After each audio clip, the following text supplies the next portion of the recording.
En el video anterior vimos todos los beneficios de trabajar en una entidad pública. Hablamos de estabilidad laboral, hablamos de salarios, hablamos de estas prestaciones adicionales que se tienen en el sector público, haciendo una comparación con el sector privado, pero también dejamos la idea e hicimos una pequeña introducción sobre el tema del cual quiero hablar el día de hoy, y es mirar el lado opuesto, son mirar esas condiciones o son esas situaciones complejas o el lado malo de ser funcionario público, en este caso funcionario inscrito en carrera administrativa. Pero antes de empezar, quiero sugerirte y quiero pedirte el favor de suscribas, le des like, actives la campanita para que sepas cada vez que subo un video y puedas suscribirte. Tenemos una estadística un poco chistosa en este canal, y es que más del 85% de las personas que ven estos videos no están suscritos a este canal. Así que si te inscribes, le das like y activas la campanita, me ayudas muchísimo para que esta información le llegue a mucha más gente. Y es que sí es, amigos, trabajar en el sector público también tiene sus consecuencias, o más bien se pueden generar algunas consecuencias derivadas de nuestras actuaciones. Y en este video quiero recopilar las principales, las que yo he visto, las que me ha tocado vivir. Como lo he dicho en los videos anteriores, todas las experiencias que cuento aquí está basado en lo que a mí me tocó, en lo que a mí me pasó. Y también vamos a hablar un poco de una situación compleja en la que estoy inmerso en este momento y que se presenta solo por ser funcionario público. El primer gran problema que tenemos los funcionarios públicos es que somos objeto de vigilancia de dos entidades, como lo son la Procuraduría General de la Nación, ya bien sea si estamos en una entidad del orden nacional, o procuradurías distritales y departamentales, depende de la entidad en la que estemos, y también de la Contraloría, ya bien sea de la Nación, General de la Nación, ya bien sea distrital o sea departamental. Son dos entidades que tienen los ojos puestos en las actuaciones de los funcionarios públicos, y que seguramente si nosotros estuviéramos trabajando en el sector privado, pues no tendríamos una vigilancia tan directa por parte de dos entes de control del Estado como lo son los que nombré anteriormente. Pero ¿cuál es el problema? Más allá de estar vigilados, estas dos entidades lo que buscan son funcionarios que mediante acciones hayan afectado al patrimonio, en el caso de la Contraloría, o que con sus acciones hayan puesto en riesgo o hayan actuado de una manera que va en contra de los fines del Estado. ¿Cuál es la conclusión de todo esto? Y es que al ser objeto de vigilancia de estos dos entes de control, tenemos que tener sumo cuidado con todas las actuaciones que nosotros realizamos. ¿Qué son actuaciones? Correos que emitimos, certificaciones que emitimos, contratos que supervisamos, todas las acciones que nosotros hacemos dentro de nuestro trabajo que tienen repercusiones en el Estado, en los funcionarios de tu entidad, en los ciudadanos, tienen repercusiones de carácter disciplinario, de carácter fiscal, si las hacemos mal o si por el contrario omitimos algún tipo de información, o si omitimos algún tipo de actividad que lleve a consecuencias no solo para la entidad, sino para en general la ciudadanía. Un ejemplo muy claro es en el momento en que tu entidad no contestas un derecho de petición dentro de los tiempos de ley, pues eres de pronto objeto de investigación disciplinaria por no cumplir una norma, y es no darle contestación a un derecho de petición que, palabras más, palabras menos, se convierte en vulnerar un derecho fundamental establecido entre la Constitución colombiana frente a alguna pregunta o frente a alguna inquietud que tenga cualquier ciudadano. Si tal vez tú estás en una entidad privada, si no contestas un derecho de petición, pues seguramente vendrá todo lo que tiene que ver con la tutela, y seguramente no tendrás investigaciones por parte de Contraloría o Procuraduría, ya que no se te va a manejar el Código Único Disciplinario que aplica para funcionarios públicos. Y recuerda que estas dos entidades te pueden sancionar disciplinariamente, suspender, inhabilitar y multar por la omisión o por el exceso, llamémoslo así, en el cumplimiento de tus funciones. Así que es un problema grave estar vigilados por dos entidades de este peso. Algo que dentro de este tiempo en el cual me he dedicado al servicio público he encontrado un tema muy álgido, y es la supervisión de contratos y convenios estatales. Esta supervisión de contratos y convenios estatales se convierte en un problema para el supervisor,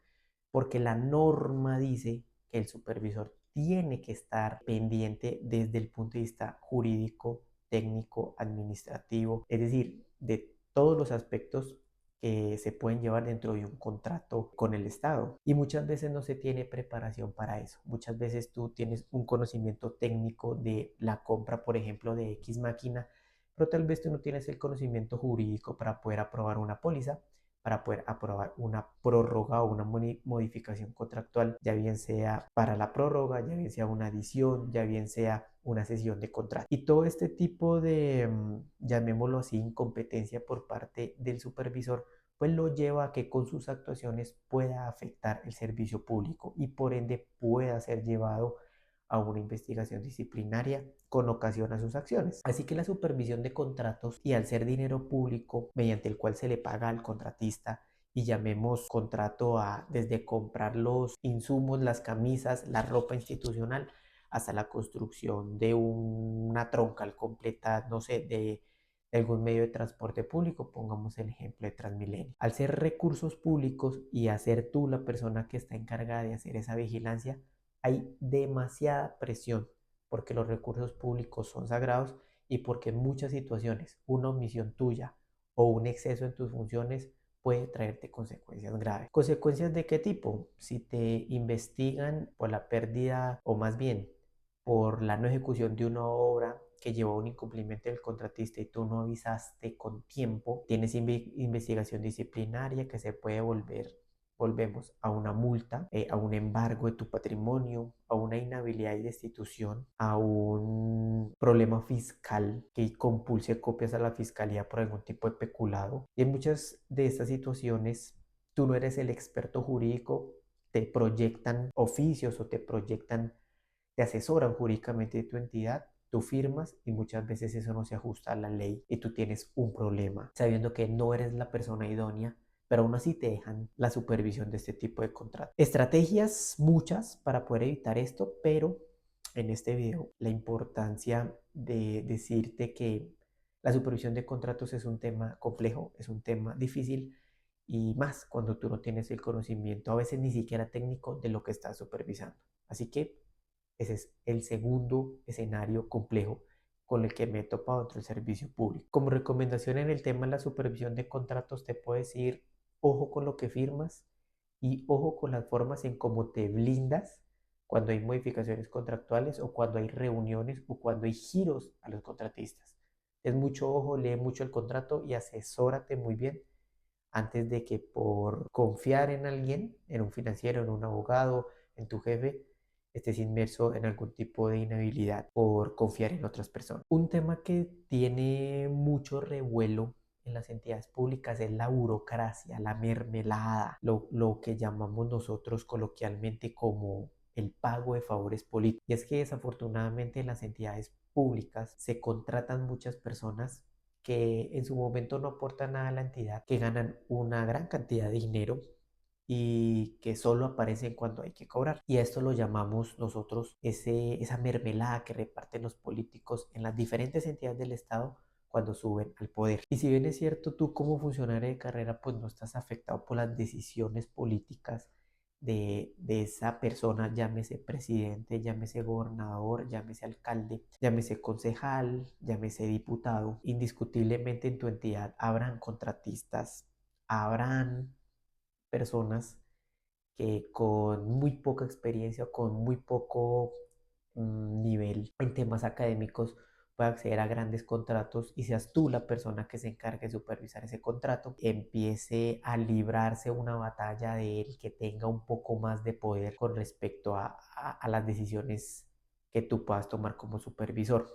En ese escenario hay una situación muy particular que le ocurrió a una compañera. La persona que entró a trabajar era muy cercana al mayor, llamémoslo jefe de la entidad, llamémoslo gobernador, llamémoslo alcalde. Esa persona no hacía mucho, tenía unas obligaciones y un contrato bastante complejo de entender y tiene una remuneración muy alta. En el mismo momento en que empieza a incumplir sus obligaciones, pues esta compañera supervisora le empieza a oficiar por escrito, esta persona no lo entiende y pues ella deja de pasar las cuentas de cobro, empiezan un tema de un incumplimiento y pues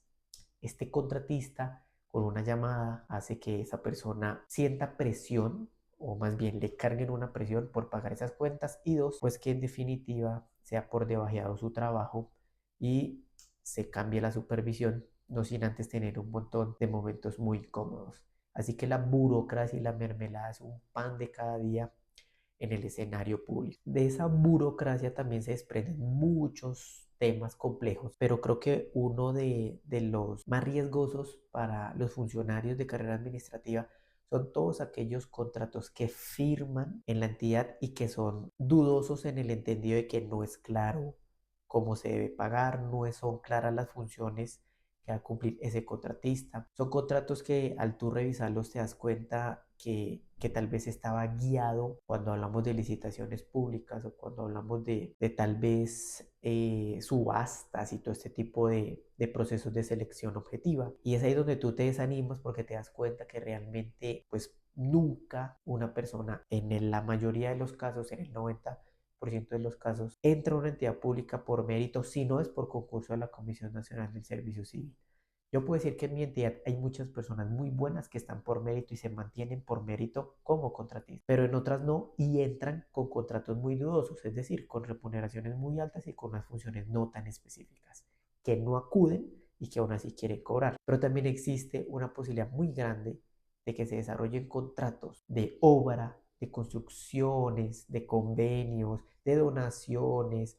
de compra de enseres que no son jurídicamente muy fuertes y que a la larga tú como supervisor lo tienes que supervisar. Y volvemos al tema anterior con el tema de las supervisiones, porque la burocracia no solo se presenta en el escenario en que yo como gran jefe contrate personas para pagar mis favores políticos, sino también contratar empresas para que me hagan las carreteras que voy a hacer, los colegios que voy a construir, para que doten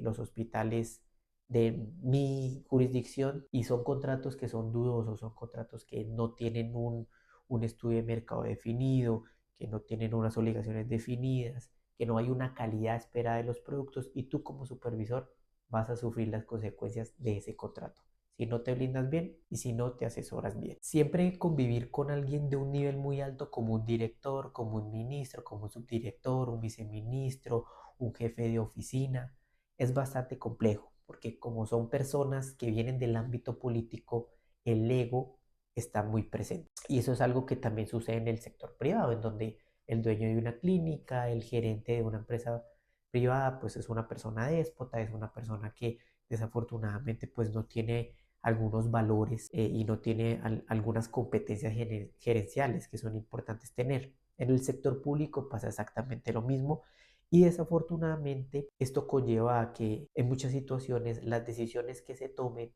en cuanto a la inversión de recursos se hagan de manera inidónea y buscando intereses políticos. ¿A qué hago referencia con esto? Estuve en una entidad en donde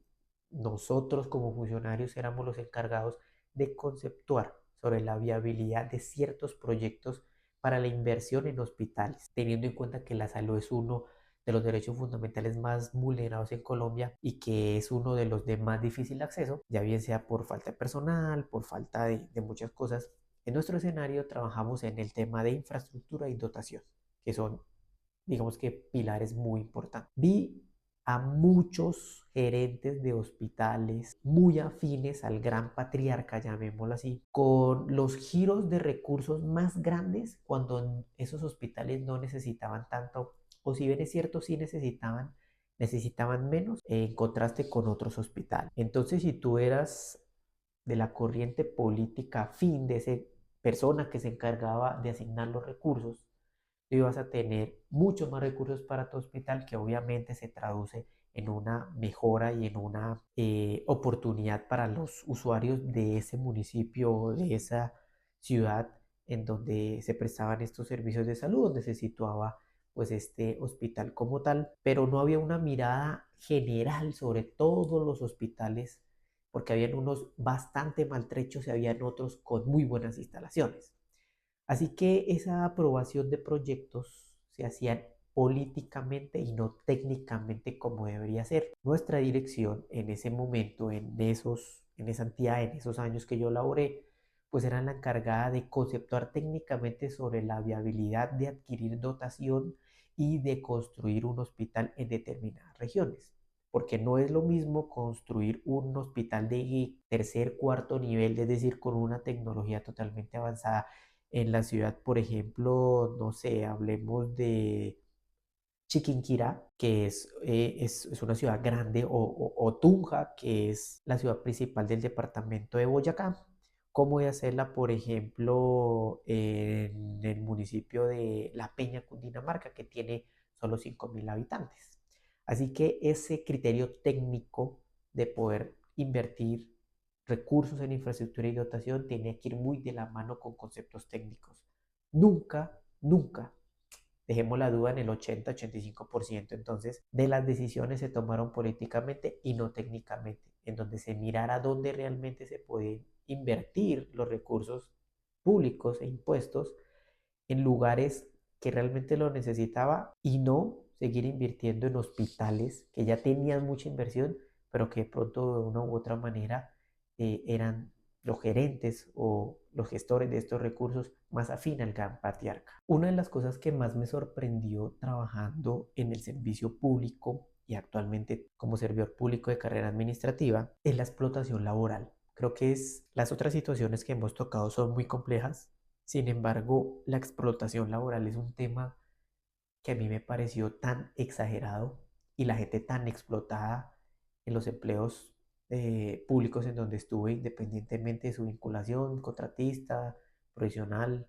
de libre nombramiento y remoción y carrera administrativa. Y es que en el mismo escenario, cuando se elige un gobernante y se arranca con todos los temas de la gestión, plan de desarrollo y demás, pues se viene un montón de dinero que hay que ejecutar.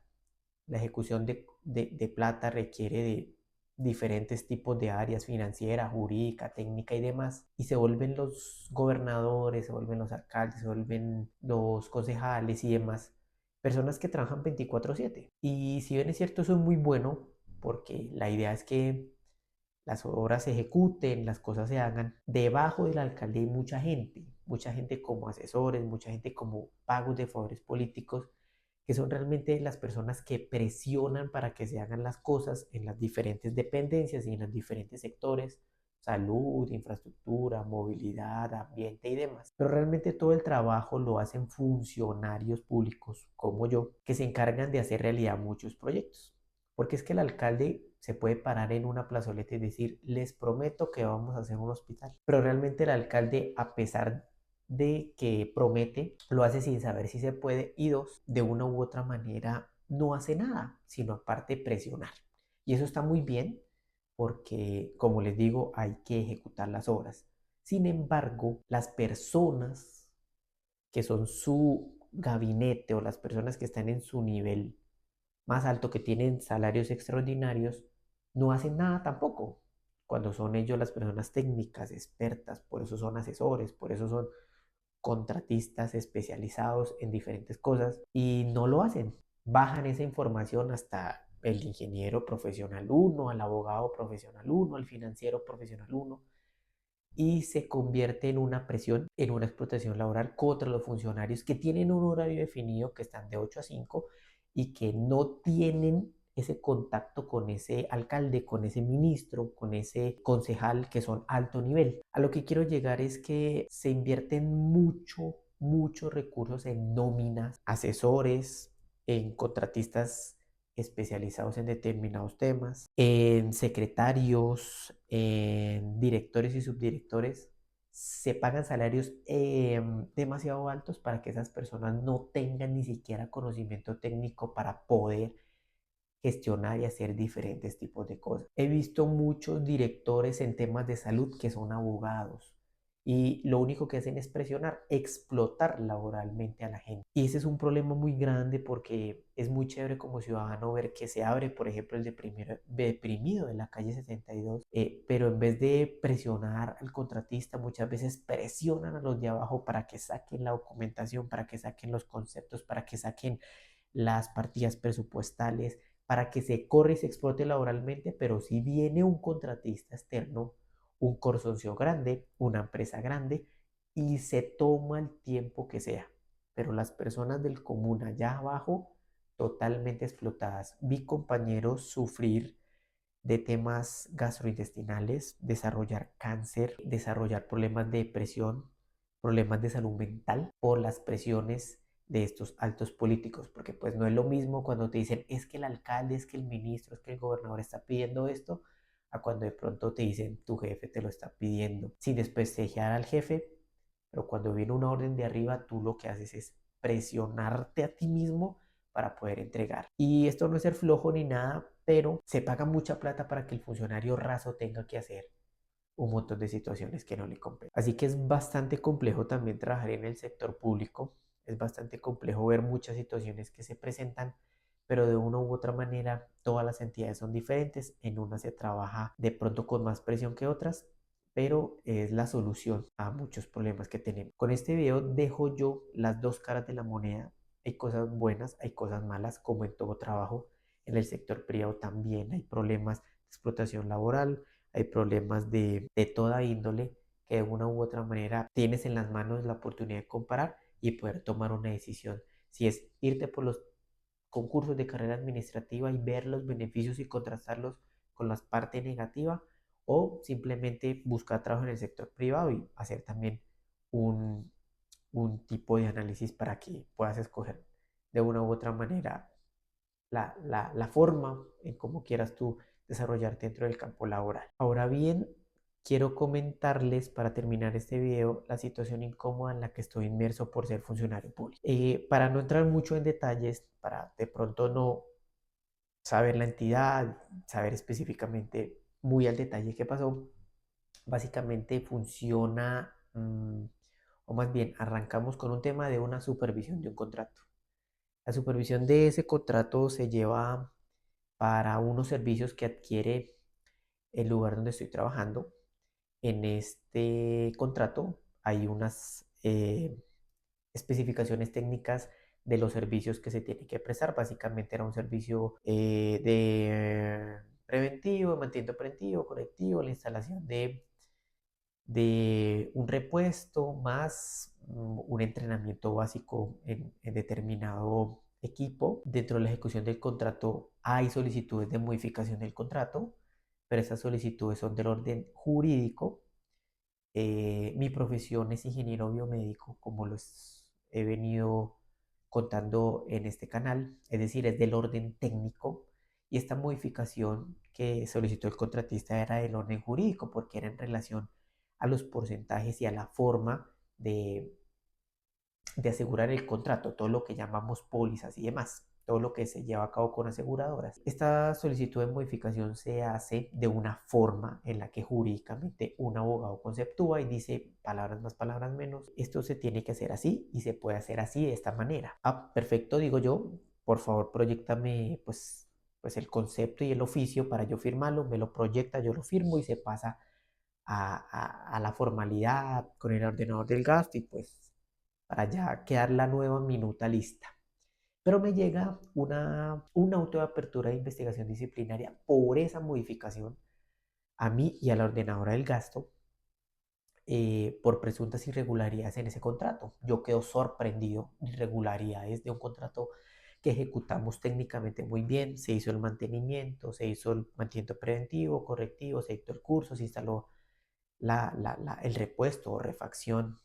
como se dice en un país, por ejemplo, como México, refacciones del equipo, objeto del contrato, y, y si hay una investigación disciplinaria por esa modificación del orden jurídico, algo en lo que yo no tengo conocimiento, pero por eso se asesora uno y se proyecta un oficio con el visto bueno de un abogado, o más bien el abogado proyecta el oficio, tú lo firmas y eso te trae consecuencias disciplinarias. Hoy yo estoy con un abogado, contratando un abogado, pagándole a un abogado para que prepare una defensa en mi caso, para decir, a ver, yo no soy técnico, yo soy jurídico, yo soy técnico, en el ámbito técnico no hubo ningún problema, en el ámbito jurídico tal persona nos asesoró, ella dijo que estaba bien, por eso se usa el principio de la buena fe